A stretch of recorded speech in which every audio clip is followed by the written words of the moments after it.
Fan de lieux insolites et d'urbex, j'arrive par hasard sur un article de presse sur internet concernant une villa à l'abandon, dont je n'ai jamais entendu parler sur les sites et groupes urbex. Elle appartenait à un notaire, mais dans cet article, rien ne parle de lui. Après quelques recherches, je trouve sur un site d'archives de l'État un inventaire des protocoles de notaire, dont un bloc d'archives concernant ce notaire Boly pour une période allant de 1878 à 1914. La villa Boly, ainsi nommée, a été construite vers 1870, mais ce n'est plus ce qu'elle était. Dépouillée, pourrie et littéralement remplie de crasse de tout poil, elle continue pourtant à fasciner les passants. Nombreux sont les villageois et les automobilistes du coin à s'interroger sur cette magnifique maison abandonnée. Son propriétaire actuel ne compte pas s'en séparer et n'y mène pourtant actuellement aucun projet. Facilement accessible, le lieu n'est cependant pas sans danger.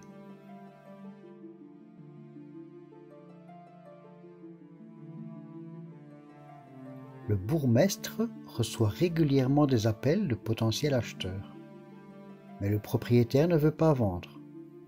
A-t-il un projet? Cela fait des années que rien ne bouge. Le mailleur ajoute qu'il n'y a aucune demande de permis de rénovation ou de transformation. Ce site m'interpelle et je me décide de le visiter.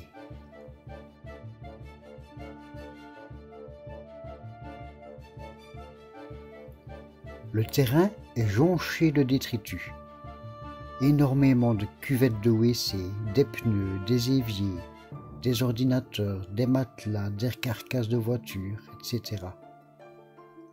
À l'intérieur, il n'y a plus rien, à part des montagnes de déchets, qui auraient été déposés en grande partie par le propriétaire lui-même, contre lequel la commune a été en procès.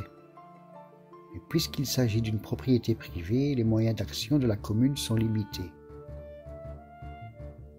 Même si la façade et les murs semblent encore laisser quelques traces de l'architecture de l'époque, certaines annexes ont été construites plus récemment, mais elles sont aussi remplies de déchets en tout genre.